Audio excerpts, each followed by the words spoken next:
नमस्कार दोस्तों, मैं हूं आपका दोस्त अश्विनी निगम। और इस वीडियो में मैं आप लोगों के लिए सुप्रीम कोर्ट का एक बहुत ही अच्छा जजमेंट लेकर आया हूं।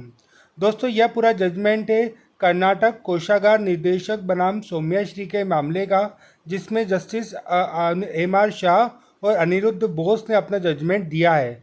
तो क्या है पूरा केस, हम लोग इस वीडियो में जानते हैं।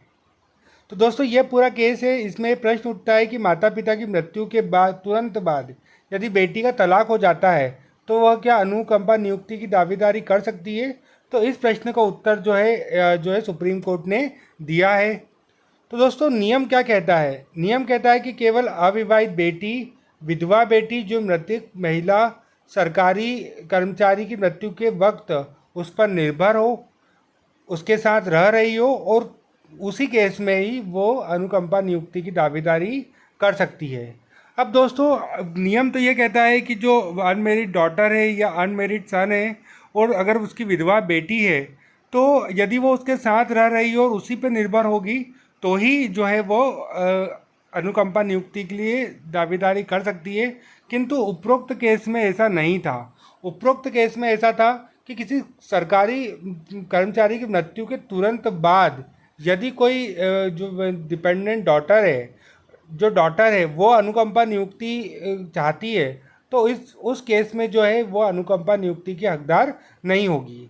बेसिकली उपरोक्त केस में दोस्तों ये हुआ था कि जो है जिस लड़की ने ये दावा किया था, उसने क्या किया था, अपनी मम्मी की मौत के बाद तुरंत ही तलाक ले लिया था। और तलाक सिर्फ इसलिए लिया था ताकि उसे अनुकंपा नियुक्ति मिल जाए। तो यह पूरा केस है जिसके अंदर ये बताया गया है कि अगर अनुकंपा नियुक्ति के लिए कोई एलिजिबल होगा तो वो तभी होगा जब वो पूरी तरीके से डिपेंडेंट और डिसीज के। तो इस केस में ऐसा नहीं था। दोस्तों, सुप्रीम कोर्ट का इस जजमेंट को आप डिस्क्रिप्शन में जाकर आप जो लिंक दिया हुआ है गूगल ड्राइव का, उसको क्लिक कर कर इस पूरे जजमेंट को पढ़ सकते हैं। उसमें जस्टिस एम आर शाह और अनिरुद्ध बोस की जो पीठ थी, उसने बहुत सारी बातें प्रॉपरली एक्सप्लेन किया है, जिसमें जो है हिंदू मैरिज एक्ट की जो धारा 13B को भी बताया गया है। कुछ रूल्स हैं, रेगुलेशंस हैं अनुकंपा नियुक्ति के, उसके बारे में भी क्लियरिफाई किया गया है।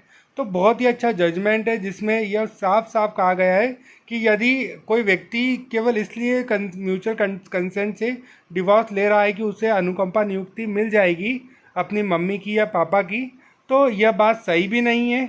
और यही जजमेंट जो है जज ने दिया है और कहा है कि अगर केवल अनुकंपा नियुक्ति के लिए ही तलाक लिया जा रहा है तो ये वाली बात सही नहीं है, और इस केस को डिसमिस कर दिया गया।